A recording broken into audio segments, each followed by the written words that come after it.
네, 안녕하세요. 오늘은 자동차 부품 개발 업무를 진행하면서 이제 가장 먼저 영업팀이 고객으로부터 수주를 받아오는 절차부터 시작이 되는데, 영업팀, 구매팀, 생기팀, 신차 품질, 이런 각 설계팀, 관련 부서들의 주요 업무들을 한번 같이 알아보도록 하겠습니다.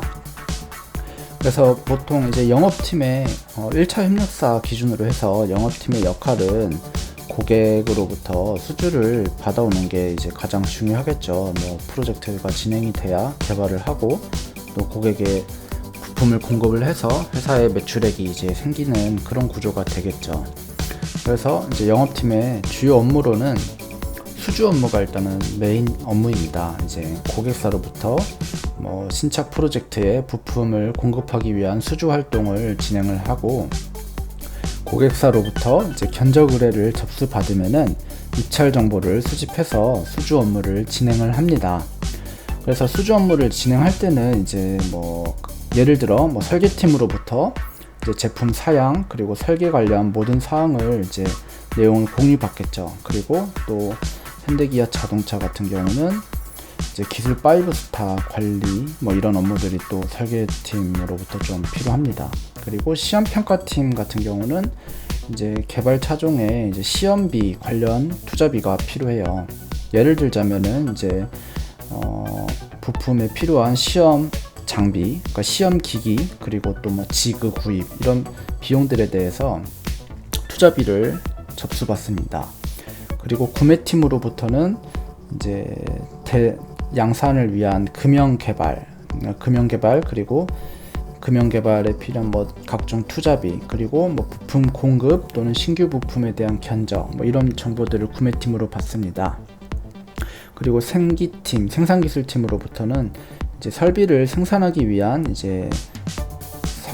제품을 생산하기 위한 설비가 필요하겠죠. 그러니까 설비에 대한 개발 비용 그리고 생산 캐파 관련 정보들을 취합을 받습니다. 그리고 신차 품질팀으로부터는 주로 검사구 그리고 검사구 투자비 그리고 예상되는 품질 문제점 이런 부분들을 취합을 해서 수주 활동을 진행을 하겠죠. 그리고 또 품질팀으로부터는 품질 5스타 이런 활동들에 대한 정보를 접수받습니다. 그리고 부품을 공급하는 물류팀으로부터는 또 나빅 5스타 관련 점수나 관리 실적 이런 것들을 공유받고, 또 물류용기 포장 사양 이런 부분에 대한 투자 비용에 대해서 접수를 받습니다. 그리고 두 번째로는 신규 수주 정보 관리 이런 업무들을 또 진행을 합니다. 예를 들자면 자동차 분야 최근 시장 동향 그리고 전망에 대한 이런 분석을 진행을 하고, 또 고객의 중장기 계획을 또 점검을 합니다. 그리고 또 고객사의 구매 정책이 어떻게 되는지를 계속 업데이트를 하겠죠. 그리고 현대기아 같은 경우는 품질 5스타 그리고 기술 5스타, 나빅 5스타가 수주에 수주 5스타 점수가 수주에 영향을 미치기 때문에 이런 것들을 분석하고, 또 경쟁사의 정보 또한 동향을 분석하면서 파악을 하겠죠. 그리고 마지막으로 수주가 성공을 했다면 다행인데, 또 수주가 매번 성공하는 것은 아니고, 또 입찰을 하더라도 경쟁사가 수주를 받고 또 수주를 실패하는 경우도 있기 때문에 수주 실패한 원인 이런 부분을 또 분석을 하기도 합니다. 그 다음에는 원가 관리 업무들을 또 진행을 하게 됩니다. 설계 사양이 아무래도 개발 단계를 거치면서 설계 변경이 발생하면서 그로 인해서 부품의 원가가 변동이 됩니다. 그런 부분들을 계산을 해서 또 제품가에 반영을 해야 되고, 프로토부터 P1, P2, M단계에 맞춰서 정기적으로 고객의 견적을 제출을 하도록 되어 있습니다. 그리고 마지막에 양산이 되면은 또 고객사와 양산가에 대해서 가격 협의를 진행을 합니다. 그 다음에 주요 KPI로는 영업팀 같은 경우 아무래도 수주 달성률이 이제 주요 KPI로 관리를 할 것입니다. 예를 들면 뭐 수주 건수 그리고 수주 금액 이런 부분들이 영업팀의 이제 KPI가 될 것이고, 뭐 사실 영업팀은 수주를 많이 따오는 게 뭐 가장 최종적인 목표죠. 그런 뭐 가끔은 이제 농담 섞인 말로 영업팀에서 수주를 너무 많이 따서 업무가 힘들다, 뭐 그만 좀 따와라, 뭐 이런 뭐 진담 반 농담 반 이런 말을 하기도 합니다.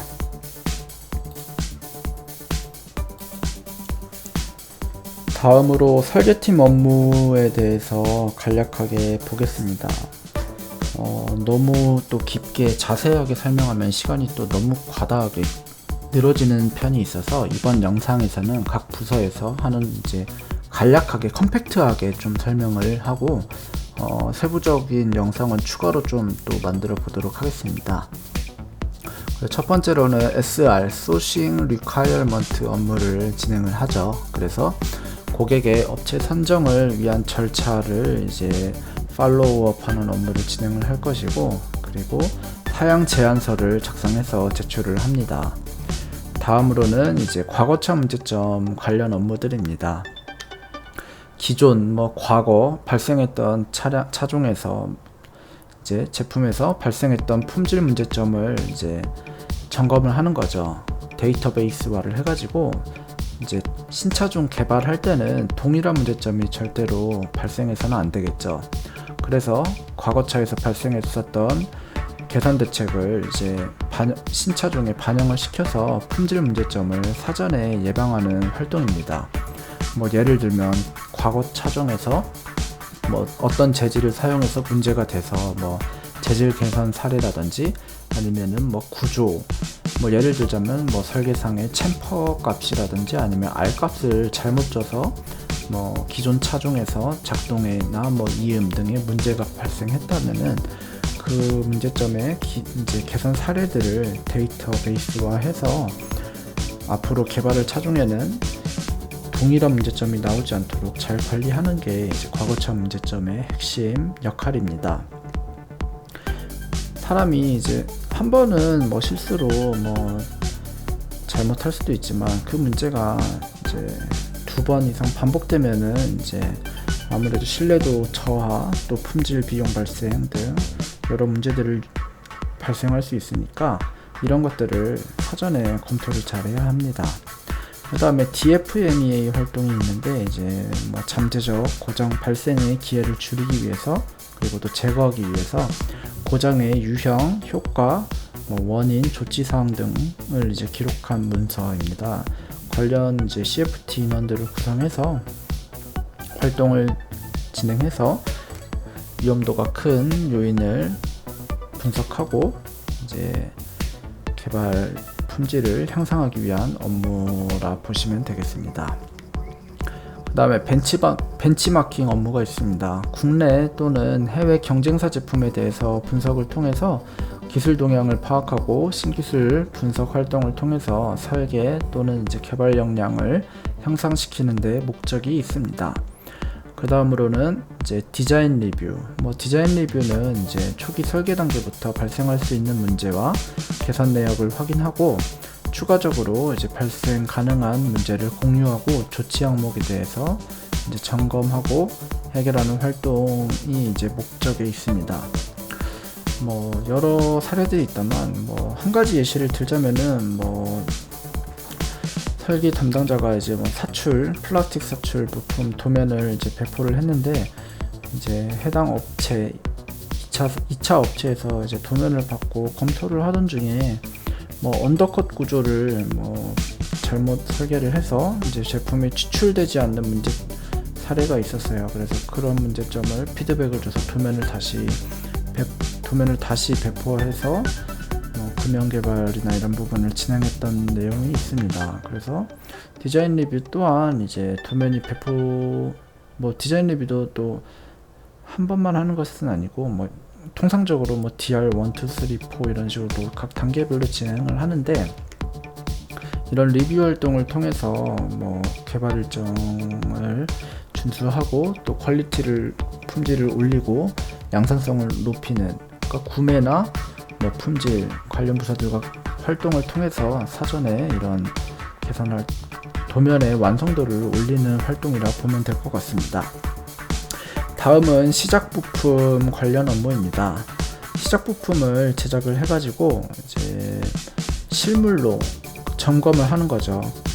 제품이 나오기 전까지는 뭐 카티아라든지 뭐 도면 등의 이제 데이터 위주로 업무를 했다면은 이제 금형 개발을 통해서 실제품이 나왔을 때는 이제 실제품을 놓고 작동을 하고 또 완성차에 장착이 돼서 어떤 문제가 있는지를 발췌를 해서 개선 내역을 확인하고 이제 양산 금형을 제작할 때 발생된 문제점의 개선 대책을 적용해서 좀 더 높은 품질과 양산성을 향상하는 데 이제 목적이 있습니다.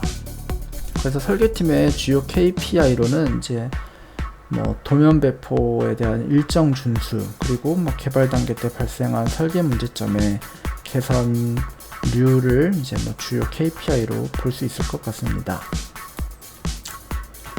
다음은 구매 개발팀의 이제 업무 역할입니다. 이제 수주 확정이 되고 도면이 배포가 되면은 이제 통상 금형 개발을 착수하게 됩니다. 자동차 부품은 이제 보통 뭐 예를 들면 뭐 이미 세상에 있는 뭐 공산품을 구매하는 구조가 아니죠. 도면을 아예 새로 그려가지고 개발을 해가지고 구매해서 이제 부품을 공급하는 역할을 합니다. 그러니까 사실 구매팀이 이제 개발을 한 뒤에 뭐 업체와 금형 이런 것들을 개발을 하고 구매해오는 뭐 이런 역할, 뭐 개발 구매, 뭐 순서로 놓으면 개발을 하고 구매를 하는 그런 구조를 통상 가져갑니다.